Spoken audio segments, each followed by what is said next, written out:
It started when their golden retriever, Maple, met two bobcat kittens at the backyard fence. On the other side stood two tiny bobcat kittens, still babies, most likely twins. They lived in the woods behind the fenced yard. Maple didn't bark or lunge. She just stood there and watched. Then she took a step closer, then another. The bobcats didn't run. They watched her too, curious and calm. That's how it all started. At first, Tom thought it was just a coincidence. But when it happened again and again, it became clear there was something between them. A connection you couldn't really explain with words, but one you couldn't ignore either. And then it changed. They weren't just lingering by the fence anymore. Now they were outside the kitchen window, tapping softly at the glass like they were requesting an audience with their unlikely friend.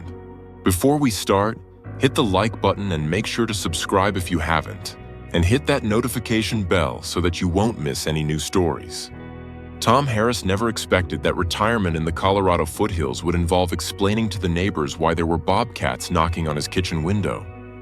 He and his wife, Ellen, had moved to the small cedar-sided house on the edge of town to get quiet mornings and birdsong, not to become the unofficial referees between wildlife and a golden retriever with more heart than sense. Yet that was exactly what happened. It began, as most complicated stories do, with something that looked very simple. Tom first noticed it one soft spring afternoon. Maple, their golden retriever, had finished her game of fetch and wandered toward the back fence. Usually she'd crash around like a moose in a flower bed, nose buried in the grass, tail swishing.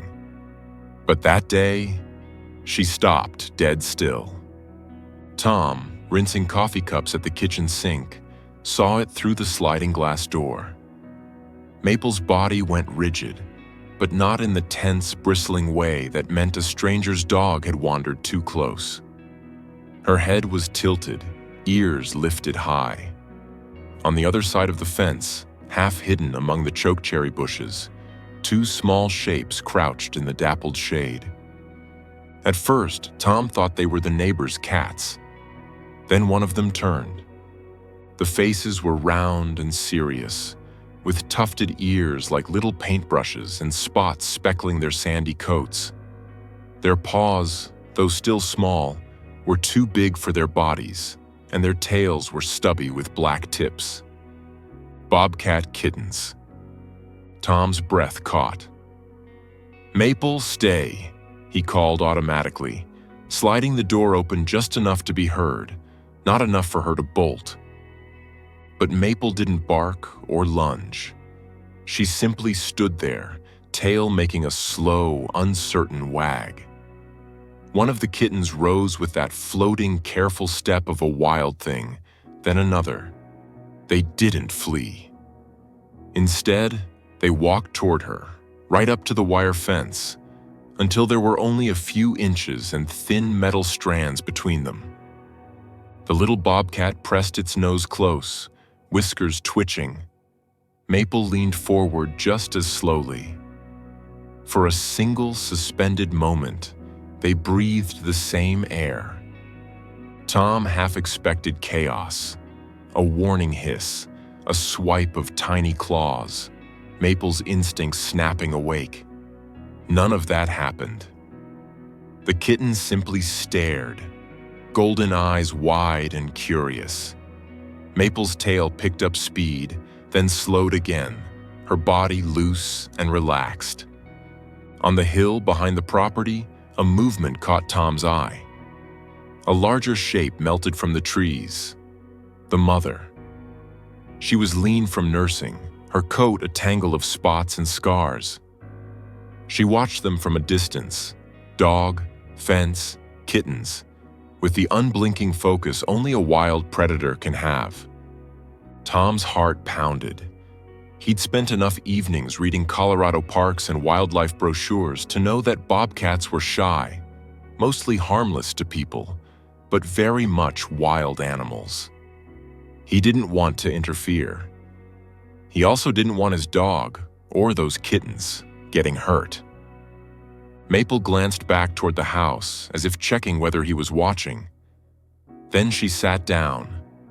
Right there in the grass, her nose still nearly touching the fence. The kittens copied her. That was how it started. Over the next few weeks, the visits continued. Tom and Ellen soon realized the Bobcat family lived in the narrow strip of woods that climbed the ridge behind their property. Tom began to recognize the mother's silhouette moving between the ponderosa pines in the early morning, as regular as the sun. The kittens, Ellen named them Briar and Birch, though they never got close enough to know who was who, appeared most often in the cool hours just after sunrise or before dusk. Every time Maple went outside, she made a beeline for the back fence. More often than not, two sandy shapes slipped from the brush to meet her. There was always that fence between them, and Tom was grateful for it. Maple would stand with her paws placed carefully, never pawing at the wire. The kittens would creep close, sniffing, ears tilted forward. Sometimes they stood there for long, quiet minutes, just watching one another, tails flicking lazily. Ellen, who had raised 3 sons and more foster dogs than she could count, watched from the porch with her hands wrapped around her coffee mug. "You ever seen anything like that?" she asked Tom. "Never," he admitted. They'd raised Maple to be calm around other animals.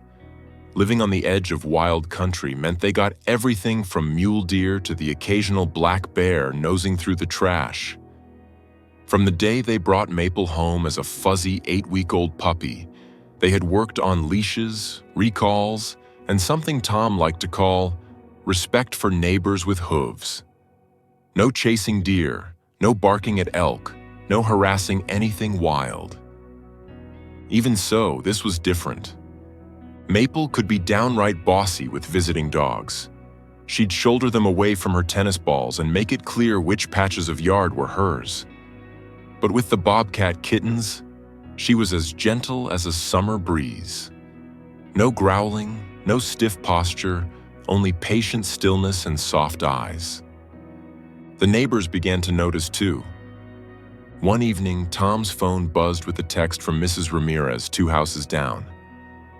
"Have you seen the Bobcat family today?" "We haven't, starting to worry." Tom glanced out the window where Maple was lying at the fence, nose pointed toward the trees, waiting. "Not today," he typed back. "I'm watching. We'll let you know." They did worry. All of them.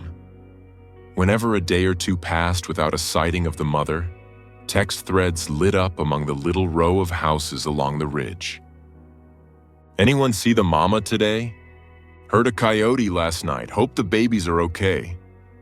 Think we should call wildlife if she doesn't come back?" Tom thought of intervening more than once, but each time the mother reappeared, slipping silently out of the woods, her belly full, her step steady. Sometimes she lay stretched on a sun-warmed rock while the kittens tumbled around her paws.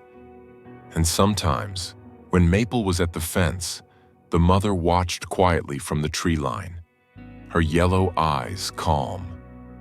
"She's not afraid of Maple," Ellen observed one morning. "She's checking that it's okay." Tom nodded slowly. "As long as they stay on their side, we stay on ours." Summer deepened. The kittens grew lanky, their kitten fuzz giving way to sleek spotted coats. Their paws, once comically oversized, began to fit their frames. They traveled farther into the woods, gone for days at a time. When they returned, they moved with more confidence, slipping between the aspens like shadows. But their routine with Maple didn't change. If they appeared while Maple was in the yard, they walked straight to the fence. Maple trotted over, tail swaying. They'd meet nose to nose with only the thin wire separating them, the three animals forming a quiet little triangle in the late afternoon light. Other deer passed through sometimes, or a lone coyote loped by in the distance. Those animals gave Maple a wide berth. She watched them with polite curiosity but didn't approach. The bobcats, though, they stayed. They grew up with her, Ellen said one evening as they watched from the kitchen. To them, she's just part of the landscape, a familiar neighbor. A very nosy neighbor, Tom added, watching Maple lick the fence as if she could somehow lick their whiskery faces. He took pictures, of course. At first, it was just to prove to his brother in Ohio that he wasn't making up stories. But the photos, Maple's golden fur pressed close to wire, the kittens perched on the other side, soon filled a folder on his computer. Despite the sweetness, Tom never forgot that the bobcats were wild. He and Ellen locked their trash, kept no outdoor pet food, and never, ever tried to feed the cats. The fence stayed up and Maple never went out unsupervised. They also called a local wildlife rehabilitator, a calm woman named Denise who had worked with everything from injured hawks to orphaned elk calves. As long as you're not feeding them or trying to touch them, this is okay, Denise told them over the phone. They're just learning that your yard isn't dangerous. The fence is a good barrier. Let Maple be calm and quiet like she's been, and the bobcats will probably move on more as they get older. But enjoy it while it lasts. It's rare to see them so relaxed. Enjoy it while it lasts. Tom didn't realize how quickly those words would come true.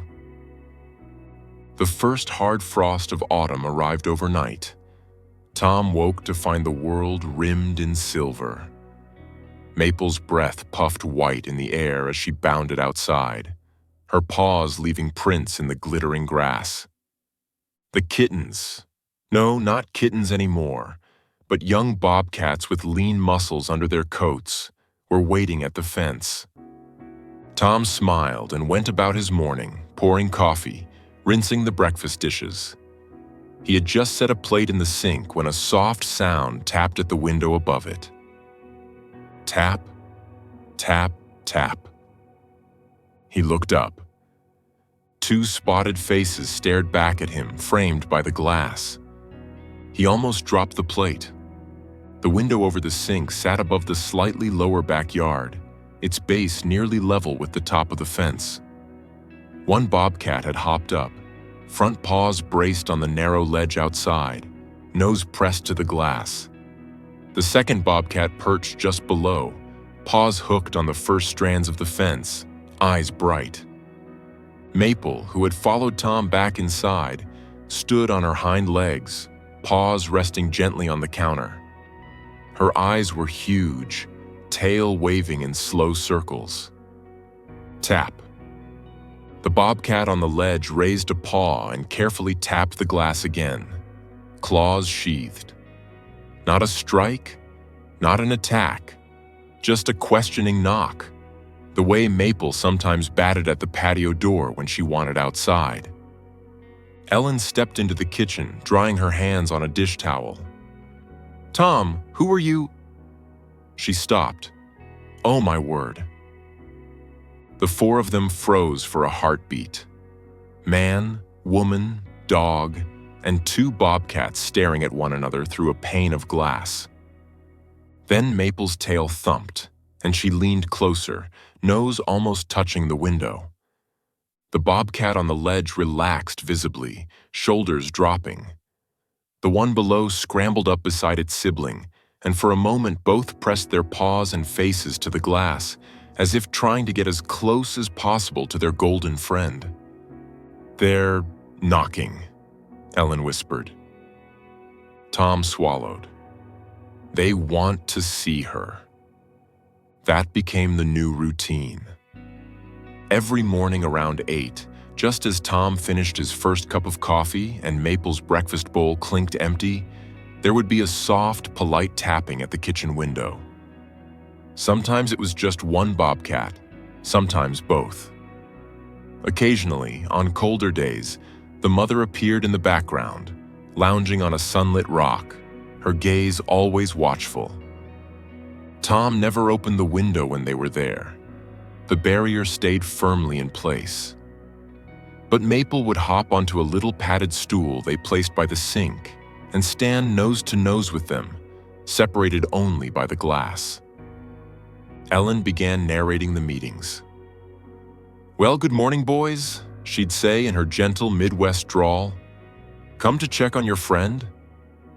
Maple's tail answered for her, sweeping back and forth like a metronome set to "delighted." Neighbors started hearing about it.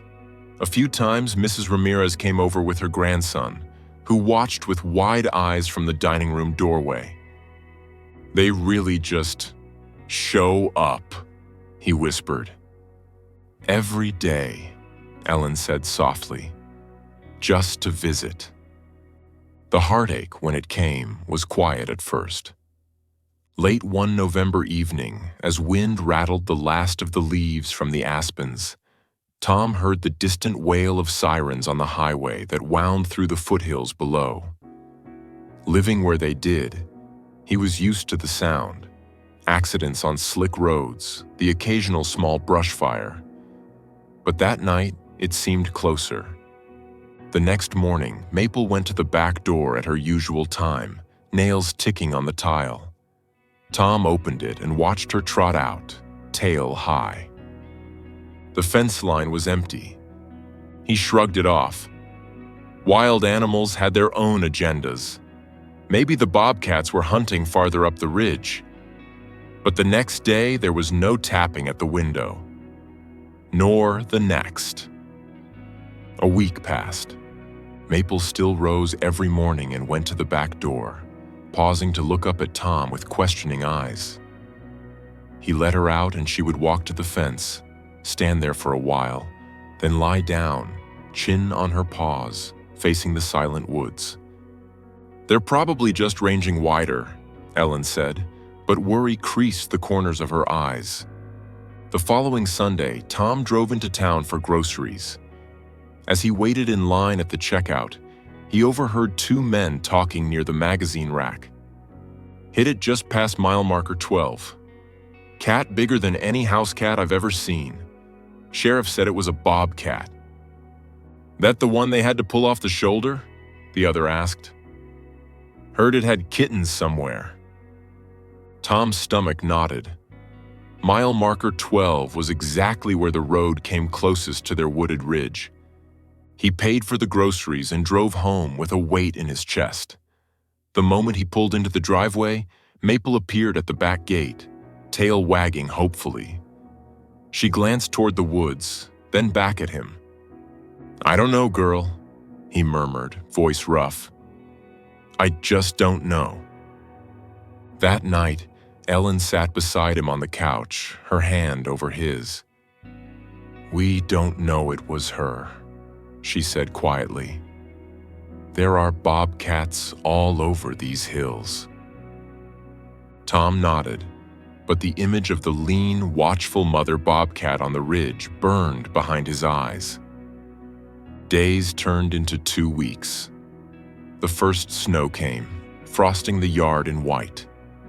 Still no tapping at the window. Maple's routine never changed. Every morning she stood at the back door, eyes bright with expectation. Every morning Tom opened it, and every morning she went to the fence and waited. The sight of her, golden fur against the stark winter grass, eyes fixed on the empty tree line, broke something tender inside him. "She misses them," Ellen whispered one evening, watching Maple from the kitchen. "She doesn't understand why they're gone," Tom replied. He didn't either. 3 weeks after the sirens, the phone rang just after dinner. "Harris residence," Tom answered. "Mr. Harris, this is Denise Palmer from Foothills Wildlife Rehab. You called me a while back about a bobcat family near your property." Tom straightened. Ellen looked up from the sink, eyebrows raised. "Yes, That's right, he said. Is everything okay? I thought you might want an update, Denise said. We had a female bobcat brought in about 3 weeks ago, hit by a car near mile marker 12. Tom closed his eyes briefly. Broken pelvis, some internal bruising, Denise continued. We managed to stabilize her. She's recovering well. But here's the thing. She had milk. She'd been nursing. So we knew there were kittens out there. Tom gripped the receiver. Did you find them? We weren't sure where to look, Denise admitted. Then one of our volunteers remembered your call and the note about the family living behind your place. We've been monitoring the area from a distance. 2 juveniles, about 7 or 8 months old, have been hunting on their own up there. They look healthy. Tom exhaled slowly, the tension in his chest easing for the first time in weeks. We've been watching them, Denise went on. They've been hanging around your property line a lot, standing at your fence in the mornings. Tom's throat tightened. Yes, he said hoarsely. They used to come right up to the fence to see our dog. They've stopped coming to the window. Denise's voice softened. We've seen that. They approach the yard, then retreat. My guess is they're being cautious with the change in their mother's situation. But I wanted you to know, the mother made it. She's still with us at the center. Once she's fully healed, we'll relocate her and the juveniles together to a safer area of the forest, away from the highway. It was the right thing, Tom knew. A safer home, fewer cars, more wild country. But the thought of their ridge suddenly empty, of Maple's quiet vigil at a fence no longer holding familiar faces, pressed on his chest like a stone. Will we ever see them again? He asked. There was a pause on the line. Probably not up close, Denise said gently. They'll be released a good distance away. It's better for them to stay wild. But you did something important, Mr. Harris. You gave them a piece of their kittenhood where humans and a domestic dog weren't a threat. That matters. After he hung up, Tom sat with Ellen at the kitchen table, the rehab center's words rattling around in his head. It's the right choice, Ellen said softly.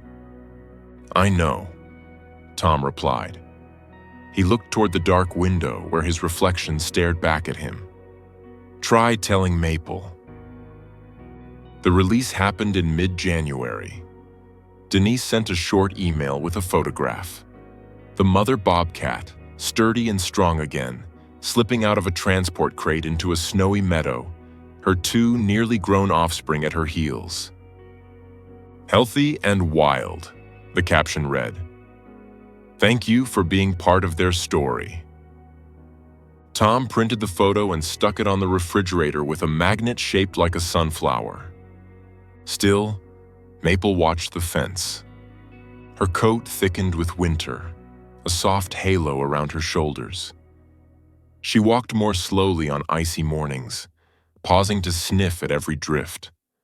Yet every day, without fail, she paused at the same spot, ears pricked, eyes scanning the empty woods. She doesn't understand release protocols. Tom joked weakly to Ellen one evening. His wife's eyes shone, and she squeezed his hand. She just understands love, Ellen replied. Spring came late that year. When it finally arrived, it did so all at once, as if the whole hillside had been holding its breath. Snow melt rushed in little streams, the aspens budded almost overnight, and the air filled with birdsong. Maple was older now. White hairs dusted her muzzle, and she took longer to get up from her favorite spot by the window. But she still insisted on her morning patrol, nose taking in every new scent the thaw revealed. One bright April morning, Tom stood at the kitchen sink, rinsing blueberries for oatmeal. Maple sat on the padded stool beside him, watching the yard through the glass. A movement at the fence caught Tom's eye.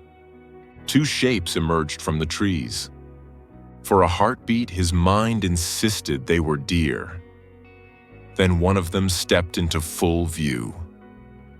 Bobcats. Two of them. Bigger now, thicker through the shoulders, coats glossy with health. They moved with that same floating stride he remembered. But there was more power in it now, more wild confidence. One carried something in its mouth. As it drew closer, Tom saw it was a rabbit, limp but whole. "Ellen," he whispered. "Ellen, come here." She hurried in, drying her hands. When she saw the yard, she stopped, hand flying to her mouth. "Is that—" "It's them," Tom said. "Has to be." The Bobcats walked straight to the fence as if no time had passed at all. They set the rabbit down carefully on their side, then looked up at the window. Maple's whole body went still. Then, with a small grunt of effort, she stood, front paws braced on the counter, nose pressed to the glass. The larger of the two Bobcats, Tom guessed it was one of the former kittens, now fully grown, rose onto its hind legs and placed its front paws on the narrow ledge outside the window, just as it had months before. Its companion settled beside the rabbit, tail flicking lazily. Tap. The paw touched the glass. Not a frantic scratch, but that same polite, questioning knock. Maple's tail began to wag, slow at first, then faster, her whole hindquarters shimmying with joy. She licked the glass, snuffling, leaving foggy smears on the inside. The Bobcat's nose twitched in response. "They came back," Ellen whispered. "After all that time, they remembered." Tom felt something hot sting his eyes. He blinked hard, unwilling to miss a single moment. The second Bobcat rose then, and Tom realized with a start that it was slightly smaller, with a faintly different pattern of spots and a softer, more rounded face. "Look," Ellen murmured, voice trembling. "That one's young." It stepped away from the ledge, and that was when Tom saw the third shape in the grass. A tiny Bobcat kitten, no bigger than Maple's head, peeking out from behind its mother's legs. The little one crept forward, unsure, its movements quick and jerky. The larger adult stayed by the fence, eyes flicking between Maple and the woods, every muscle ready to bolt if anything seemed wrong. But Maple only wagged, eyes soft, body relaxed. Slowly, cautiously, the kitten climbed the fence and scrambled up onto the ledge between the two adults. It pressed its nose to the glass, whiskers splayed. On the other side, Maple leaned closer, her breath fogging the window. For a heartbeat, generations met. Domestic dog whose ancestors had hunted with humans. Wild cat whose blood remembered stone canyons and desert nights. Then, as if some invisible timer went off, the adult Bobcats dropped back to the ground. One picked up the rabbit again. They gave the yard one last long look, eyes catching the morning sun, then turned and slipped back into the trees, the kitten bouncing after them. The whole visit had lasted less than 2 minutes. Maple stayed at the window long after they were gone, nose pressed to the glass, tail wagging in quiet circles. "They brought her a gift," Ellen said softly, voice thick. "That rabbit. That was a gift." Tom nodded, his throat too tight for words. The Bobcats did not come every day after that. They were wild, with their own territories and lives deeper in the forest. But every week or so, especially in the early mornings, Tom would hear that familiar, gentle tapping at the window. Tap, tap, tap, And every time, Maple would be there. Sometimes it was just one adult, sometimes both. And as the months passed, the kitten grew, its steps less clumsy, its coat filling in with rich spots. They never stayed long, just a few moments at the glass, a quiet exchange of looks and slow tail wags, then back to the wild. Tom and Ellen never opened the window for them. They never fed them, never tried to touch them. The boundary remained, thin but firm, a line of glass and respect. To Maple, though, it was enough. On days when her arthritis ached and she moved stiffly, Tom would lift her front paws gently onto the padded stool so she could see. Her eyes would brighten the instant the spotted faces appeared, and for that brief time, the years seemed to slide off her. "You know," Ellen said one evening as the sun spilled gold across the kitchen floor, "if you told me 10 years ago that we'd retire in a house where bobcats knock on the window every week, I'd have said you were crazy." Tom chuckled, rubbing Maple's ears. "If I told my brother now, he still thinks I'm crazy." They watched Maple settle by the window, eyes half closed, nose pointed toward the faint scent of pine drifting in. "People think the world is getting meaner," Ellen murmured. "More divided. But then you see something like this. A dog and a couple of wild cats who just accept each other. No words, no deals, no expectations. Just quiet trust." Tom nodded slowly. "We don't always get to keep the things we love," he said. "But sometimes they come back just long enough to remind us that what we had was real." He glanced at the photograph on the refrigerator, the mother bobcat stepping into the snow, her body whole again. And then at Maple, her muzzle now mostly white, breathing slow and content. Outside, the woods rustled with unseen life. Somewhere up on the ridge, bobcats moved silently through the underbrush, wild and free. And every so often, when the morning was still and the light just right, they made their way down the hill, through the chokecherry bushes, to a small house at the edge of town, where a golden dog waited at a kitchen window, ready to greet her wild friends with a wag of her tail and a heart full of uncomplicated love.